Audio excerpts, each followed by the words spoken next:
Good morning everyone, this video is for Ernakulam Kerala. So basically हमारे जो sir है वो 2006 से बच्चों को पढ़ा रहे हैं। He has an experience of 17 to 18 years. More education के नाम से सर की क्लासेस चलती है, where he provide live classes, recorded videos, notes and books. He is also writer and in this video will talk about your course, specializations, about the best college for you, placements कैसी होगी, salary expectations क्या रहेगी, इन सभी चीजों को detail में discussion करेंगे। And if you found this video informative then do like the video, subscribe to our channel, hit the bell icon. Thank you very much. ये वीडियो मैं उन स्टूडेंट्स के लिए बना रहा हूँ those who are planning for MBA का plan कर रहे हैं, टॉप 20 स्कूल से प्लान कर रहे हैं। उसके लिए एक एग्जाम लगता है कॉमन एडमिशन टेस्ट। इसके ऊपर बहुत डिटेल में डिस्कस करेंगे। आईएम्स तक कैसे पहुंचना है उसको अपन डिस्कस करेंगे। इसके अंदर कैट एग्जाम की इंपॉर्टेंट डेट्स, कैट एग्जाम क्या होता है, एग्जामिनेशन पैटर्न क्या है, एलिजिबिलिटी क्या है, एग्जामिनेशन स्ट्रेटजीज क्या है, कैसे आपको एग्जाम देना चाहिए, आईएम्स तक पहुंचेंगे तो उसके कट ऑफ क्या होंगे और नॉन आईएम्स कॉलेज के कट ऑफ क्या होंगे, सब डिस्कस करेंगे। न्यूज़पेपर में आया था 42% कम 2027 तक मशीनें करेंगी। तो आर्टिफिशियल इंटेलिजेंस और मशीन लर्निंग की बहुत जबरदस्त डिमांड आने वाली है।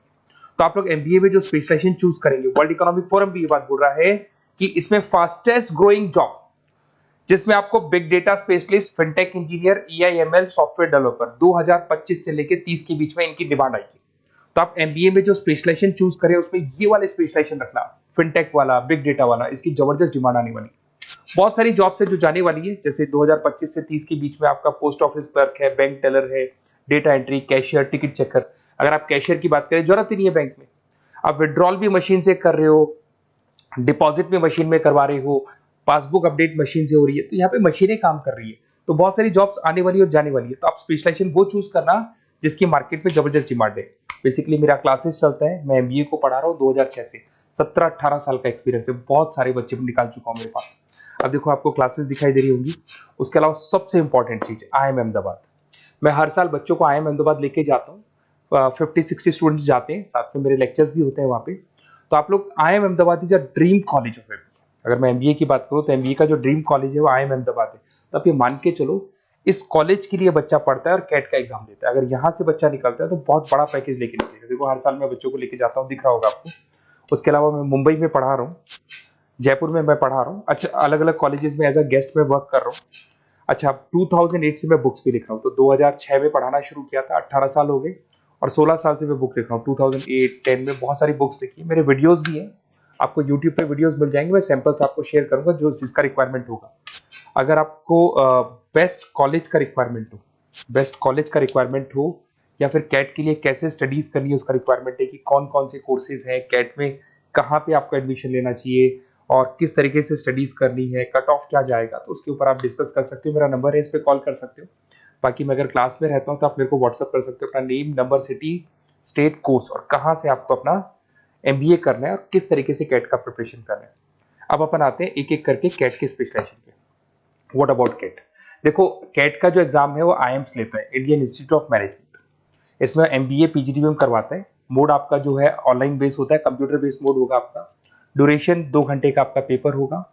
इसमें आपको verbal ability, reading comprehensive, data interpretation, logical reasoning and quant मिलेगा। तो 3 सेक्शन में डिवाइडेड है पेपर। आपको हर सेक्शन में 40 मिनट्स मिलती है। 2 घंटे का आपका पेपर है, तो उसको कंप्लीट करना है। तो इसमें पढ़ना कैसे है, उसकी स्ट्रेटजीज क्या है, इसको अपन आगे डिस्कस करेंगे। देखो आपको इंपॉर्टेंट डेट्स दिखाई देंगी। नोटिफिकेशन इसका जुलाई 25 तक आ जाता है। उसका रजिस्ट्रेशन अगस्त में स्टार्ट होते हैं। सितंबर में आपका लास्ट डेट है। एडमिट कार्ड अक्टूबर में आता है। नवंबर में लास्ट संडे, जो लास्ट संडे होता है नवंबर का, उस दिन एग्जाम लगता है इसका, और जनवरी तक रिजल्ट आ जाता है। अब देखो इसमें बहुत सारी चीजें जो अपन डिस्कस करेंगे। टोटल इसमें 66 मार्क्स का पेपर होता है, वेरी भी करता है थोड़ा बहुत। 40 मिनट्स पर सेक्शन को मिलता है। इसके अंदर आपका इंग्लिश है, रीजनिंग है, क्वांट है, इनके लिए अलग अलग टाइम मिलता है। 1/3 इसमें नेगेटिव मार्किंग रहती है। मतलब अगर आपने कोई किसी ऑप्शन बेस्ड क्वेश्चन को तुक्का मारने की कोशिश की तो 1/3 कट जाएगा। एमसीक्यूज में नेगेटिव होता है, और बाकी जो सेक्शनल कट ऑफ जरूरी है इसके अंदर। मतलब ऐसा नहीं है कि आपका इंग्लिश में स्कोर आ गया, मैथ्स में नहीं आया, डीआई में नहीं आया तो सिलेक्शन नहीं होगा। इंडिविजुअल आपका इंग्लिश में भी आना चाहिए, मैथ्स में भी आना चाहिए, डेटा इंटरप्रिटेशन में, तीनों में आना चाहिए आपका। और एमसीक्यूज में जो नेगेटिव मार्किंग है एमसीक्यूज के लिए होगा, नॉन एमसीक्यूज के लिए नेगेटिव मार्किंग नहीं होता है। उसके अलावा अगर मैं एलिजिबिलिटी की बात करूं तो जनरल का अगर स्टूडेंट है तो 50% मार्क्स चाहिए। अगर आपका 50% से कम है, you are not eligible to give the CAT examination. अगर एससी, ओबीसी, रिजर्व कैटेगरी से है तो 45% आपको चाहिए। देखिए, और एज लिमिट नहीं है, कोई भी बच्चा एग्जाम दे सकता है। फाइनल ईयर का स्टूडेंट दे सकता है, फाइनल ईयर होने के बाद भी वो एग्जाम दे सकता है। अगर मैं स्ट्रेटजीज की बात करूं, देखो बार बार मैं एक चीज बता रहा हूं, जब भी आप पेपर को अटेम्प्ट करते हैं, इसमें टाइम कम होता है, क्वेश्चन ज्यादा होते हैं, तो यहां पर आपको रिजेक्शन आना चाहिए, सिलेक्शन नहीं करना है, रिजेक्शन करना है। बहुत सारे ऐसे क्वेश्चन होते हैं बहुत ईजी है, उसमें 4 से 5 मिनट खराब हो गए और आपने उसका राइट आंसर निकाल दिया। अरे भाई वो 5 मिनट में 5 क्वेश्चन करने थे आपको, उस क्वेश्चन में फंस के आपने 5 मिनट खराब कर दिए। तो जो क्वेश्चन इजी और आपको लग रहा है सॉल्व हो जाएगा बट टाइम लेगा, आप उसको छोड़ दो, रिजेक्ट कर दो। वो क्वेश्चंस करने हैं जिसमें टाइम कंज्यूमिंग कम होता है। आप अगर टाइम को एकदम से वेस्ट कर देंगे ना, तो बाद में रियलाइज होगा टाइम चला गया, क्योंकि मैनेजमेंट एप्टीट्यूड टेस्ट है, जैसे गवर्नमेंट एग्जाम के टेस्ट होते हैं, तो यहां पर क्या टाइम सबसे बड़ा इंपॉर्टेंट फैक्टर होता है आपका। तो बेसिकली एक्यूरेसी होना चाहिए, स्पीड होना चाहिए और आपका टाइम बैलेंस होना चाहिए, और साथ के साथ कौन सा क्वेश्चन छोड़ना है और कौन सा करना है। बहुत सारे क्वेश्चन होते हैं जिसमें लालच देता है, करो करो करो, बाद में पता लगता है फंस गया उस क्वेश्चन के अंदर, और फंसने का टाइम चला गया। तो टाइम नहीं जाना है इसके अंदर। उसके अलावा देखो, अगर मैं आईएम्स की बात करता हूँ, आईएम्स में 99 percentile, IIM Ahmedabad is 99 percentile आपको चाहिए। उसके बाद में अगर मैं बात कर दूं, बेंगलोर 99, कोलकाता 99, लखनऊ में 97 टू 98 चाहिए, इंदौर कोझीकोड में 95 टू 97। तो परसेंटाइल तो मान के चलो, अगर आपको टॉप कॉलेज चाहिए ना, तो 99 प्लस परसेंटाइल चाहिए आपको, ठीक है। उसके अलावा अगर अपन देखते हैं एफएमएस दिल्ली, नॉन एक्सेप्टेबल, जो कैट का एग्जाम तो लेते हैं बट नॉन आईएम्स है, वो भी 99 मांगता है। एसपी जैन भी 85 टू 95 मांगेगा। एमडीआई गुड़गांव 95 परसेंटाइल मांगता है। आईएनपी गाजियाबाद 85 टू 90 मांग रहे हैं। तो कॉलेजेस तो बहुत हैं, और ये मान के चलो आप 80 से लेके 99 के बीच में अगर आ जाते हो तो आपको टॉप 20 स्कूल्स मिल जाएंगे। अगर आईएम्स भी नहीं मिलता है तो उसके नीचे के स्कूल्स मिल जाएंगे। बाकी अगर इसको डिटेल में आपको डिस्कस करना है तो मेरा नंबर है, आप कॉल कर सकते हैं।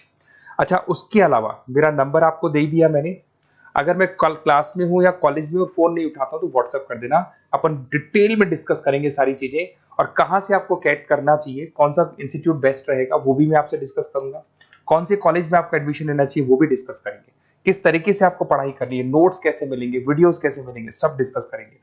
Okay, best of luck for your CAT examinations. और कोई कॉलेज से रिलेटेड क्वेरी है तो वही आप मेरे को कॉल कर सकते हैं। Okay, best of luck.